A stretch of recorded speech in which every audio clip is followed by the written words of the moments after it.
Segala puji bagi Allah. Salawat dan salam semoga tercurahkan untuk utusan Allah, baginda Nabi kita Muhammad alaihi salatu wassalam, untuk keluarga beliau, untuk para sahabat beliau dan orang-orang yang mengikuti jalan beliau. Amma ba'd. Jamaah rahimakumullah.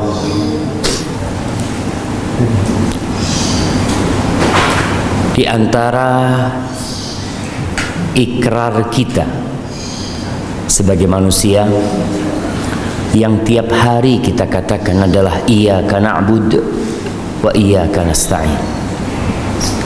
Hanya kepadamu kami beribadah dan hanya kepadamu kami meminta pertolongan. Para ulama menjelaskan bahwa ibadah seorang hamba tidak akan pernah bisa mencapai puncaknya kecuali tatkala dia meminta pertolongan kepada Allah Azza wa Jalla.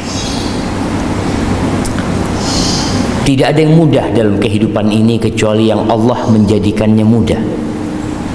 Dan sesuatu yang sulit kalau Allah berkehendak bisa jadi mudah. Dan Allah menyuruh kita berdoa. Pertanyaannya, Masya Allah, suara apa itu jemaah? Taib, yang jadi pertanyaan, kita ini berdoa enggak? Dalam sehari semalam berapa lama kita memohon kepada Allah Azza wa Jalla? Banyak orang-orang yang berusaha, bekerja, berupaya, tapi doanya dikit. Karena dalam benak dia berpikir, ya usaha harus lebih keras daripada doa. Padahal enggak. Kita disuruh berusaha, tapi kita disuruh berdoa. Sama-sama. Kalau dalam sehari kita berusaha 8 jam, kerja 8 jam, maka seharusnya 8 jam itu pula kita berdoa. Antum bisa melihat ada orang-orang yang kerjanya puluhan tahun hidupnya nggak berubah.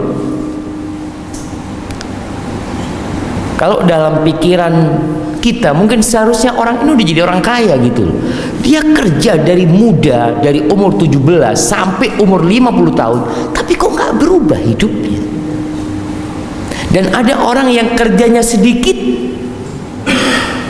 hidupnya berubah.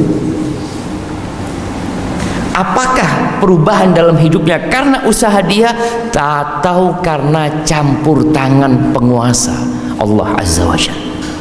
Allah Jalla.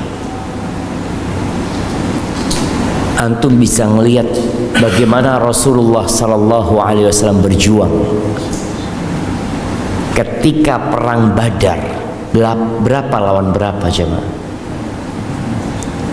Kita tahu 300 lawan 1000. Kira-kira seperti itu. Kalau dalam akal kita nggak mungkin menang. Dan Rasul sallallahu alaihi wasallam ketika itu berdoa, memohon kepada Allah Azza wa Jal, yang membuat Abu Bakar itu kebingungan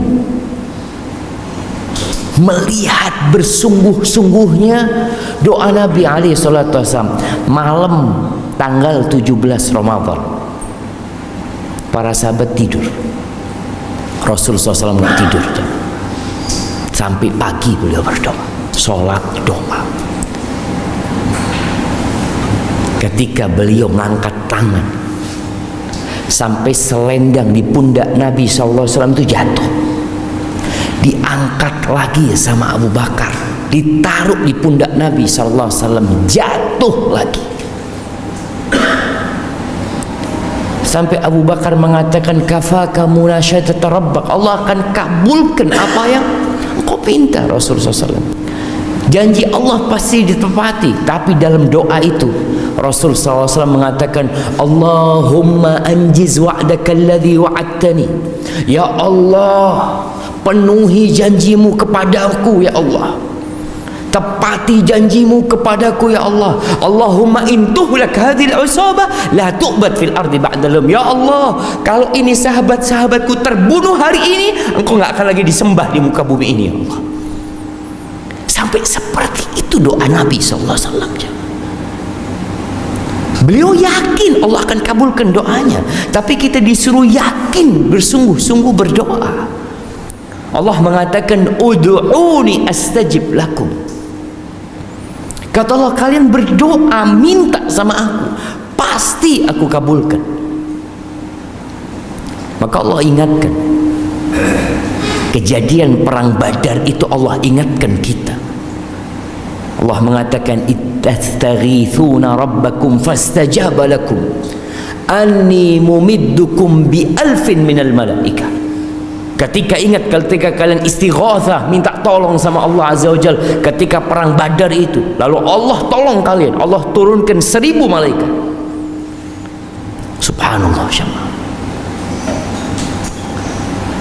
Tapi kadangkala kita memang kurang berdoa. Kita itu lebih percaya kepada usaha kita. Kita itu lebih bergantung sama fulus kita daripada sama Allah Azza wa Jalla.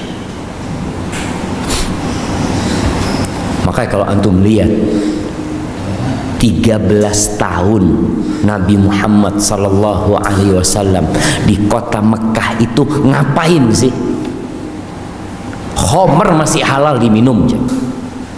Jadi sahabat itu masih minum di Mekah. Jilbab masih belum diwajibkan. Puasa belum turun. Kewajiban sholat itu baru diwajibkan tahun ke-10 kenabian. Masuk tahun ke-11 kenabian. Yang digarap itu akidah yang benar kepada Allah Azza wa Jalla. Keyakinan yang seharusnya hamba ini, gimana sih kita menghadapi kehidupan ini? Kita bisa lihat bagaimana para sahabat Nabi disiksa tapi tahan disiksa. Kira-kira kita ini kayak sekarang ini perlu disiksa enggak jemaah untuk keluar dari agama kita? Mungkin sebagian kita gara-gara fulus dijual agamanya. Apa mungkin kita bisa tabah seperti Bilal bin Rabah? Bilal itu dibeli sama Abu Bakar Siddiq dalam kondisi tertanam di tanah, di pasir. Disiksa sama Abu Jahal, sama Umayyah bin Khalaf. Hanya satu yang dia katakan, ahadun ahad, ahadun ahad, satu. Nggak kebayang nih bagaimana siksaan yang diterima Bilal bin Rabah, tapi keyakinan yang kuat dengan Allah Azza wa Jalla membuat dia jadi tenang. Nggak ada yang kemudian berpikir, aku nih udah masuk Islam tapi kok nggak dimudahkan urusannya sama Allah Subhanahu wa Ta'ala. Aku udah sholat, aku udah ngaji. Nggak ada di diri mereka itu semua. Bagaimana Nabi mendidik mereka. Memang pernah terjadi sekali para sahabat itu merasa, sampai kapan seperti ini?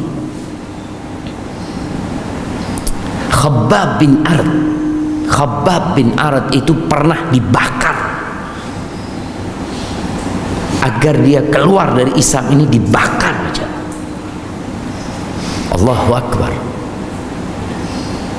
Suatu hari Umar Khattab radhiyallahu anhu mengatakan, ya Khabbab, engkau mau nggak kisahkan kepada kita gimana siksaan yang engkau terima dulu? Umar bin Khattab sudah tahu, tapi dia ingin menceritakan bagaimana perjuangan para sahabat mempertahankan agama kepada orang-orang yang baru masuk Islam, yang mereka dapat enaknya Islam tapi tidak merasakan perjuangan menegakkan agama Allah. Itu Khabbab nggak cerita dia langsung buka bajunya, dia tunjukkan punggung. Umar bin Khattab mengatakan, aku nggak pernah melihat punggung seperti ini. Khabbab itu dibakar aja. Antum nggak lihat ada orang disiksa dengan dibakar di bara api, sampai akhirnya bara api itu mati gara-gara air yang keluar dari dagingnya Khabbab bin Arad. Kenapa mereka digitukan? Mereka hanya mengatakan la ilaha illallah. Mereka nggak mencuri. Mereka mempertahankan la ilaha illallah. Inilah keyakinan yang kadang-kala kita ini yang Islam dari lahir nggak punya kayak gitu, jamaah.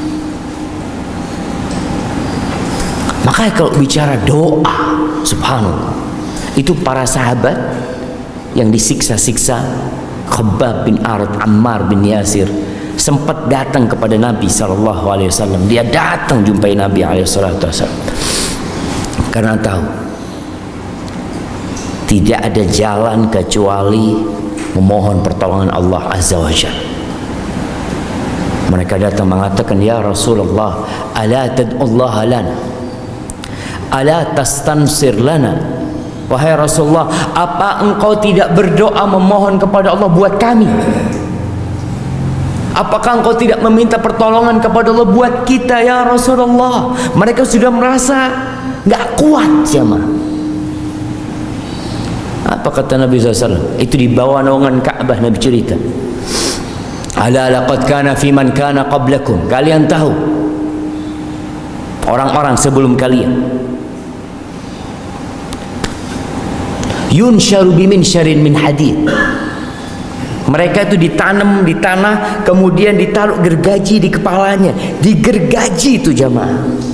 Rambutnya terputus masuk ke tulang kulitnya, ke kulitnya, terus ke tulangnya sampai terbelah jadi dua. Wa ma yaruddu dzalika an dini, dan itu tidak membuat dia berpaling dari agamanya. Wa yumshatu bi amshatin bin hadid, ada yang disisir dengan sisir dari besi sehingga daging itu berpisah dari tulangnya. Wa ma yaruddu dzalika an dini, kata Nabi SAW, dan itu tidak membuat dia berpaling dari agamanya. Allah akan menyempurnakan agama ini hatta yasira rakib min Son'a ila Hadramut, sampai nanti ada seorang yang berjalan dari Son'a ke Hadramut, melakukan perjalanan la yakhafu illallah wa dhi'ba ala ghanami. Mereka tidak takut kecuali kepada Allah dan mungkin kepada serigala yang akan menyerang kambing-kambing dia. Walakinnakum qaumun tasta'jilun, tapi kalian adalah kaum yang tergesa-gesa. Subhanallah, jemaah. Ini nih akidah yang kuat yang ditanamkan di hati para sahabat, yang membuat para sahabat tatkala mereka harus hijrah meninggalkan Mekah, ditinggal Mekah, tanah kelahiran mereka, jemaah. Bayangkan Abdurrahman bin Auf, orang yang sukses kaya raya, dia harus meninggalkan Mekah, meninggalkan tanah yang dia beli, meninggalkan rumah yang dia miliki, keluarga yang dia cintai, ditinggal semuanya. Demi apa? La ilaha illallah. Sampai ke kota Madinah. Punya apa Abdurrahman bin Auf? Punya apa? Dia punya Allah Azza wa Jalla. Itu yang penting buat dia. Aku berpisah dengan semuanya, yang penting Allah bersamaku. Subhanallah. Sampai Madinah kerja Abdurrahman bin Auf, syuhul dia itu mau dikasih fulus, ya. Ini jiwa seorang muslim. Dia itu dijadikan saudara sama Sa'ad bin Rabi'. Jadi Rasul SAW, sahabat-sahabat yang hijrah itu, yang mereka nggak punya apa-apa, akhirnya dibagi. Engkau fulan berangkat sama fulan, fulan bawa ke rumahmu, fulan ini bawa ke rumahmu, bawa ke rumahmu. Karena mau gimana? Mereka nggak punya tempat tinggal, mereka nggak punya pekerjaan, mereka tidak kenal siapa-siapa di kota Madinah. Dibawa tuh ke rumahnya. Apa kata Sa'ad bin Rabi'? Ya Abdurrahman, kau saudaraku sekarang. Syuf Abdurrahman, ana termasuk orang yang paling kaya di kota Madinah,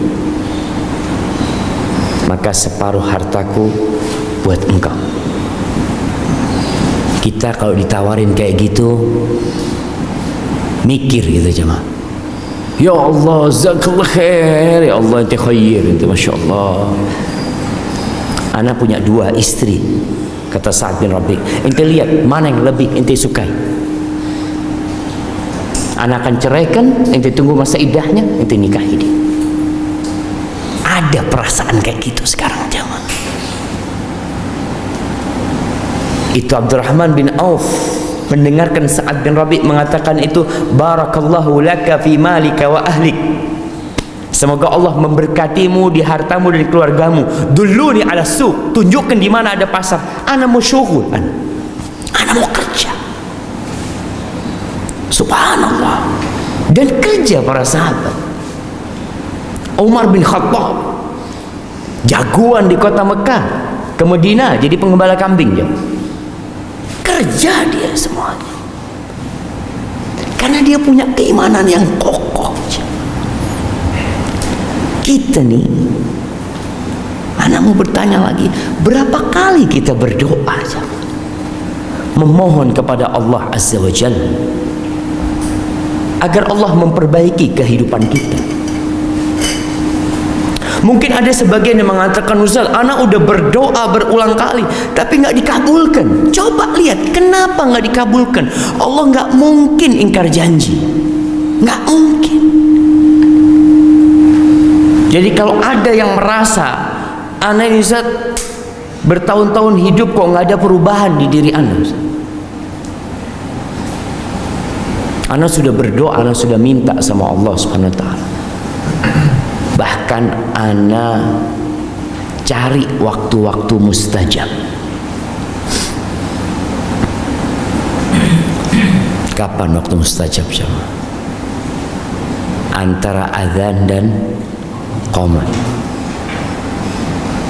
sepertiga malam akhir.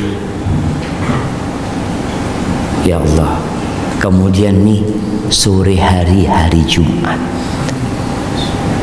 sebelum matahari terbenam nih jemaah, habis asar. Itu kata Nabi SAW, inna fi yaumil jum'ati la sa'ah,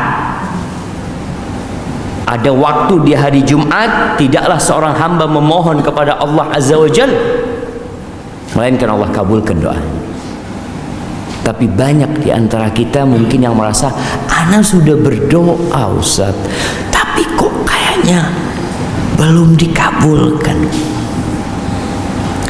Masalahnya di mana? Masalahnya di kita. Yang pertama, kadangkala kita masih makan haram.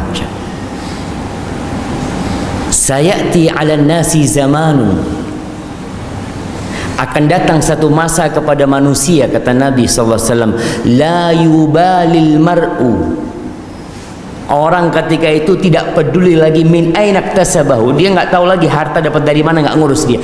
Amin halalin amin haram, nggak peduli dia dari halal haram, yang penting anak syughul, yang penting anak kerja. Akan datang satu masa seperti itu. Padahal Allah tidak akan mengabulkan doa dari orang yang dagingnya tumbuh dari yang haram. Nih Rasul SAW mengatakan, innallaha thayyibun la yaqbalu illa thayyiban. Allah itu maha baik dan Allah tidak terima kecuali yang baik. Wa innallaha amara al-mu'minin bima amara bihil mursalin, Allah perintahkan kepada orang-orang beriman sebagaimana Allah perintahkan kepada para utusan Allah, agar mereka makan yang halal dan beramal soleh. Lalu beliau menyebutkan tentang seorang yang dalam perjalanan. Thumma dzakara rajula yutilu safara ash'atha aghbar, seorang yang melakukan perjalanan panjang. Orang kalau musafir dulu jemaah, bagaimana kondisinya? Bajunya itu Allah udah berdebu, bercampur dengan keringat, wajahnya berdebu bercampur dengan keringat, rambutnya jangan ditanya. Dia mengangkat tangannya kepada Allah, berdoa mengatakan, ya Rabb, ya Rabb, Dia panggil Allah dengan namanya Rabb, pencipta, pemilik, penguasa alam semesta ini. Dia memohon kepada Allah sesuatu. Apa kata Nabi SAW? Wa mat'amuhu haram, yaitu makan haram. Wa mashrabuhu haram, minumnya juga haram. Wa ghudhiya bil haram, dikasih makan dari yang haram, yang dipakai juga haram. Fa anna yustajabala, gimana mau dikabulkan doa dia? Maka tolong perhatikan, ini yang pertama, ada sesuatu yang membuat doa itu tidak dikabulkan. Yang kedua, antum gak yakin ketika berdoa. Banyak orang doanya itu nyoba aja. Iyalah, tak coba ya, anak mau doa. Iyalah, nggak seperti itu. Nabi SAW mengatakan, la yastajibullah du'aan min qalbin lahin ghafil. Allah tidak akan mengabulkan doa yang berasal dari hati yang lalai, yang lupa, nggak serius doanya. Nabi juga menekankan sallallahu alaihi wasallam, ud'ullah wa antum muqinuna bil ijabah. Berdoalah kepada Allah dalam kondisi kalian yakin akan dikabulkan, yakin. Ini yang namanya optimis dalam berdoa. Sungguh-sungguh husnudzan sama Allah. Kita tuh kadang-kala kayaknya nggak dikabulkan gitu loh. Anak ini sudah 3 tahun doa, Ustaz. Ada nggak yang kayak gitu jemaah? Antum lihat Nabi Zakaria, dari mulai muda zuhad, kepingin punya anak, terus berdoa. Lewat umur 30 tahun berdoa, lewat umur 40 tahun harimnya nggak punya anak, berdoa. Sampai umur 50 tahun harimnya nggak punya anak, terus berdoa. Umurnya 60 tahun berdoa, umurnya 70 tahun berdoa, umurnya 80 tahun, 90 tahun, dikatakan sampai 100 tahun beliau terus berdoa mengatakan, walam akun bidu'aika rabbi syaqiyya, ya Allah, aku nggak pernah merasa sengsara dengan berdoa memohon kepadamu ya Allah, nggak pernah merasa sengsara. Antum kira-kira kalau umur 50 tahun nggak dikasih anak, harimnya sudah 45, kira-kira menurut antum gimana? Kayaknya nggak mungkin. Ya, kita sering pakai akal kita, lupa dengan kekuatan Allah Azza wa Jalla. Dikasih anak sama Allah Azza wa Jalla Nabi Zakaria. Tidak dikasih anak dalam jangka waktu yang panjang, itu bukan berarti Allah tidak mengabulkan doa. Karena semua yang diminta sama hamba itu pasti dikasih 1 dari 3 hal. Yang pertama, yang dipinta dikasih, minta anak dikasih anak. Yang kedua, Allah tahu orang ini kalau dikasih anak berbahaya buat dia, maka ditahan itu anak, tapi dia dipalingkan dari musibah yang lebih besar atau yang setara dengan doa dia. Yang ketiga, Allah kasih yang lebih baik dari hal itu. Apa? Pahala di akhirat. Makanya ketika Rasul SAW menyampaikan hal itu, apa kata para sahabat? Idzan nukfir. Kalau gitu kita banyak-banyak berdoa nih. Kalau ternyata nggak ada ruginya doa aja. Kata Nabi SAW, Allahu Akbar, Allah akan kasih lebih banyak buat kalian. Maka itu yang kadang-kala hilang dari diri kita, keyakinan sama kekuatan Allah Azza wa Jalla. Ini ada cerita seorang syekh di Saudi. Ada seorang yang di PHK dari tempat kerjanya. Akhirnya dia ngelamar pekerjaan, dia cari tempat-tempat yang punya kenalan. Dia minta tolong fulan, ana mau cari syugulan, itu kan punya kenalan di tempat ini, bisa bantu kita. Ya insya Allah, ngomong sama fulan sampai 3-4 bulan. Suatu hari ketemu sama seorang syekh, dilihat wajahnya cemberut ya, Antum lihat orang kalau punya utang itu wajahnya kelihatan, coba. Aduh fulan ada. Di sini kira-kira yang punya utang yang mana, coba? Antum kelihatan wajah-wajah yang susah, gitu. Pura-pura ketawa tapi terpaksa dia. Nah, kelihatan orang itu susah. Lalu dia cerita, Syekh, ana ini lagi, ana sudah menghubungi fulan, dia punya lobby, tapi ana tunggu sampai saat ini belum ada jawaban. Dia ngelobi seseorang tapi belum ada jawaban sampai sekarang. Dia minta tolong sama fulan tapi sampai saat ini fulan juga belum kasih jawaban. Subhanallah. Akhirnya syaitan ngomong, kenapa engkau gak ketuk pintu Allah Azza wa Jalla? Cobalah sepertiga malam kau jangan tidur, sepertiga malam akhir bangun, sholli, minta sama Allah SWT. Subhanallah. Malam hari itu dia sholli, sholat, besok paginya dia keluar rumah. Pokoknya dia tiap pagi minta izin sama harimnya, ana mau cari kerjaan. Keluar dari rumahnya naik sayaro, naik mobil dia. Dilihat di sebelah kanannya itu ada kantor pemerintahannya atau kantor apa. Dia ngeliat, kenapa anak kok nggak nyoba di sini? Dia nyoba di tempat yang jauh karena dia punya kenalan. Dia pikir punya kenalan aja belum tentu bisa. Apalagi anak nggak punya kenalan siapa-siapa di tempat ini. Tapi hati kecil dia ketika itu nyuruh dia berhenti di tempat ini. Cobalah. Masya Allah, dia turun dari seronya, tanya ke resepsionis, ada lowongan kerja nggak? Oh, kata dia, ada, kata dia. Supaya ini nggak kenal jamaah, nggak kenal sama sekali sama dia. Coba ente naik ke atas, kata dia. Dia naik ke atas, assalamualaikum, ngobrol sama bosnya di sana. Nggak lama dia ngobrol langsung ditawari, oh kita ada 2 kerjaan, kata dia, itu tinggal pilih ini sama itu. Dia sampai bingung, begitu mudahnya buat dia.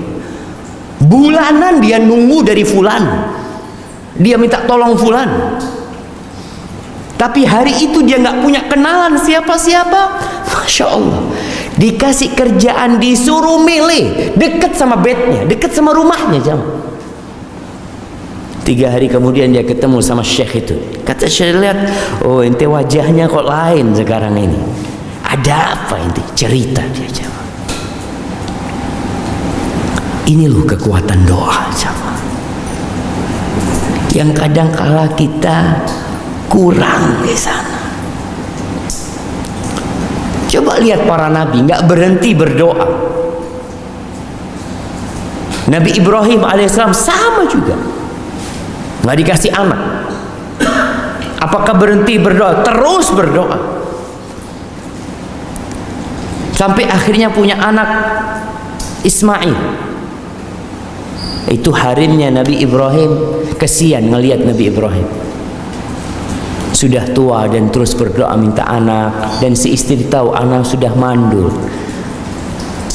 Akhirnya dia punya budak Hajar, itu diberikan kepada Nabi Ibrahim, dizuat sama Nabi Ibrahim alaihissalam. Puluhan tahun nunggu anak, dikasih anak ya. Apa yang terjadi? Nggak boleh ngelihat anaknya.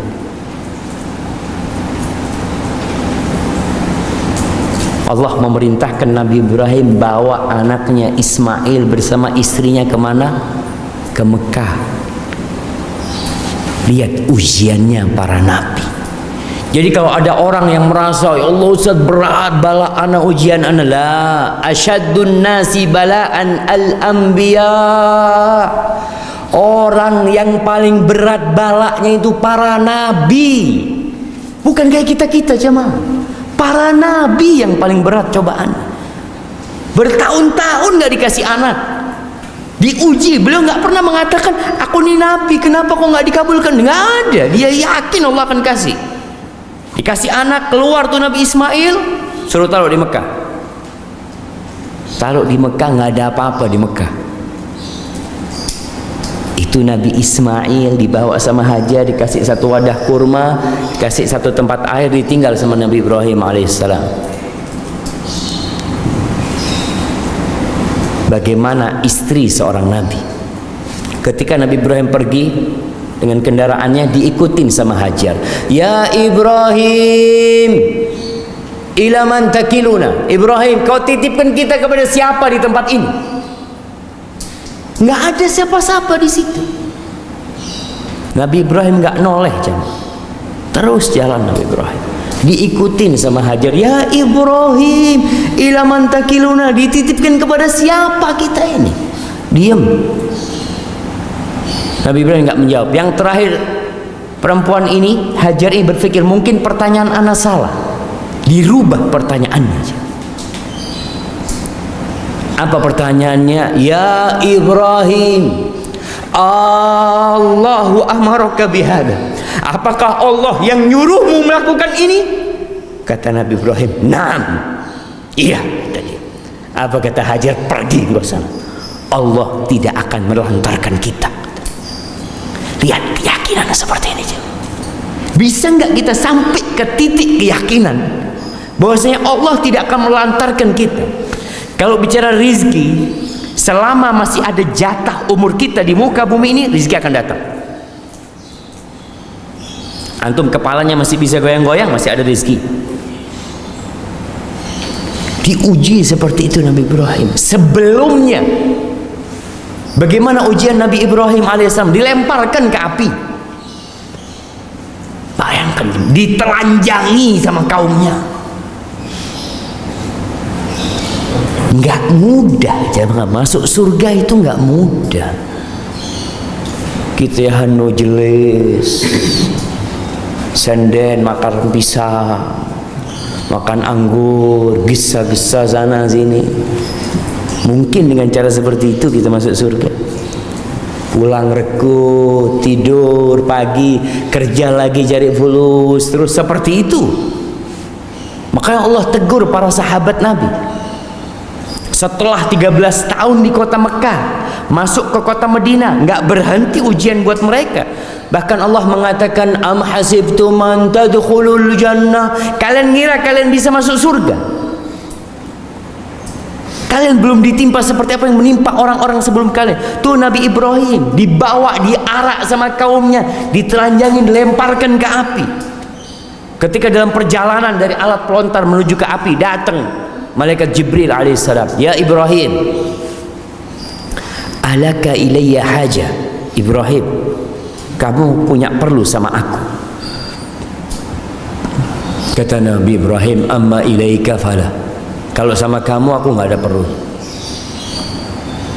Amma ilallahi fada'at. Tapi kalau sama Allah, sekarang aku perlu sama Allah. Nabi Ibrahim membaca hasbunallah wa ni'mal wakil. Cukup Allah, cukup Allah.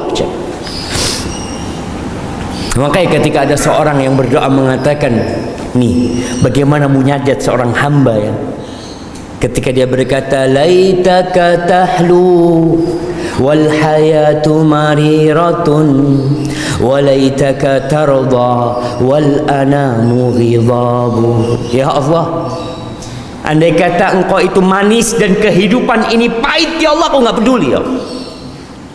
Andai kata engkau ridha dan semua manusia yang ada di muka bumi ini benci sama aku, ya Allah, aku nggak peduli sama mereka. Laital ladzi baini wa bainaka amiru wa baini wa bainal alamin kharabu.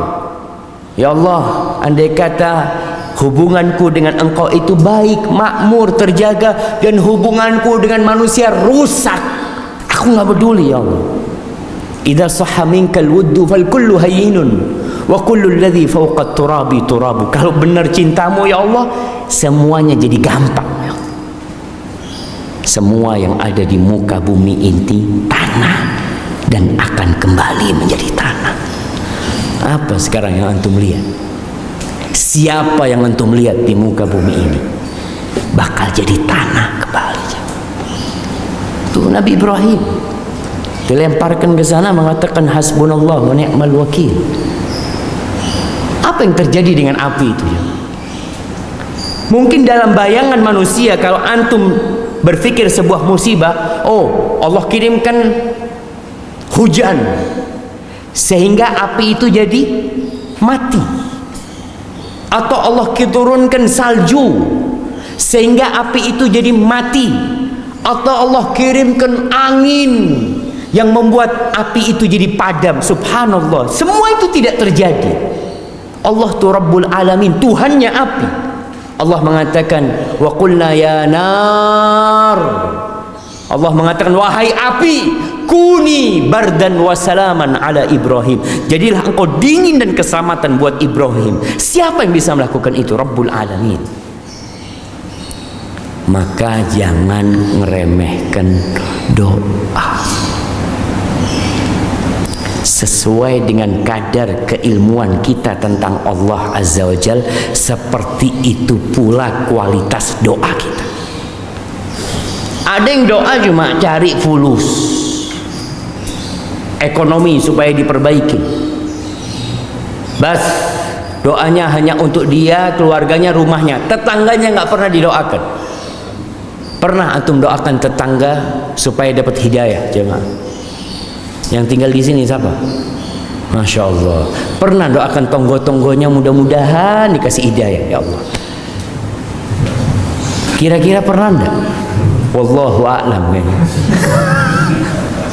Sama siapa? Kita kadang-kadang punya sohib nggak benar. Pernah nggak engkau sebutkan nama dia dalam doa?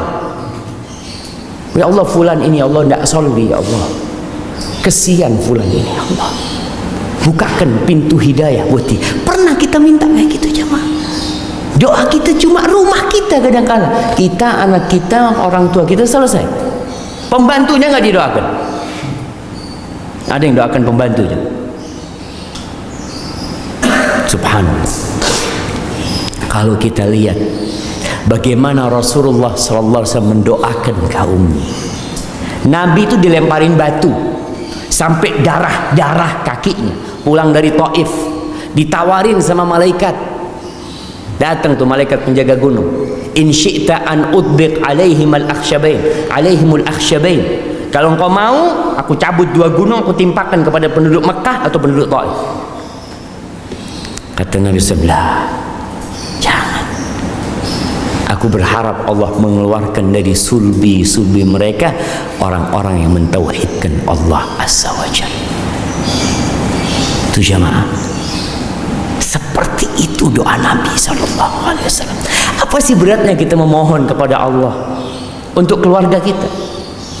Abdullah bin Mubarak, orang biasanya kalau umrah disuruh berdoa di mana? Multazam, di Raudhah, di Safa dan Marwah, minum zam-zam. Doa tuh ketika minum air zam-zam tuh, Masya Allah. Apa doanya ketika minum air zam-zam? Abdullah bin Mubarak ketika minum air zam-zam, dulu ngambilnya pakai sumur, jemaah. Setelah dia ambil air itu, dia menghadap ke Ka'bah, karena sunnahnya berdoa dalam kondisi berwudu menghadap ke Ka'bah. Lalu dia mengatakan, Allahumma, ya Allah, aku telah mendapatkan berita dari guruku, dari gurunya, dari Jabir bin Abdullah radhiyallahu anhu, dari Nabimu Muhammad SAW, kalau beliau bersabda, ma'u zamzam lima syuribalahu, air zam-zam itu tergantung niat meminumnya. Fa inni ashrabuhu li dhama'i yaumil mahsyar. Ya Allah, aku minum air zam-zam ini agar aku tidak kehausan di padang mahsyar. Mereka memandang kepada kehidupan yang layak dan abadi, jemaah. Kita kadang-kadang cuma kepingin sehat badannya di dunia. Pernahkah antum kebayang ketika keluar dari kuburan, digiring ke padang mahsyar, matahari mendekat, ada orang-orang yang mendapatkan naungan dari Allah Azza wa Jal, yauma la dhilla illa dhilluh, pada hari tidak ada naungan kecuali naungan Allah Azza wa Jal. Pernahkah kita kepikiran ke sana? Kita nggak pernah belajar tentang itu, jemaah. Baik, kebanyakan orang, kata Allah, ya'lamuna zahiran minal hayatid dunya wa hum 'anil akhirah hum ghafilun. Ilmunya itu cuma urusan dunia, akhirat itu nggak kebayang. Maka nasihat anak, Pelajari tentang Allah. Siapa sih Allah yang kita sembah itu? Apa sih kemampuan Allah? Apa sih kekuatan Allah Azza wa Jalla? Pelajari tentang itu. Dan banyak-banyak berdoa dengan penuh keyakinan, bersih-bersih diri kita, cari waktu yang mustajab, dan jangan berhenti minta ilmu sama Allah Azza wa Jalla. Barakallahu fikum.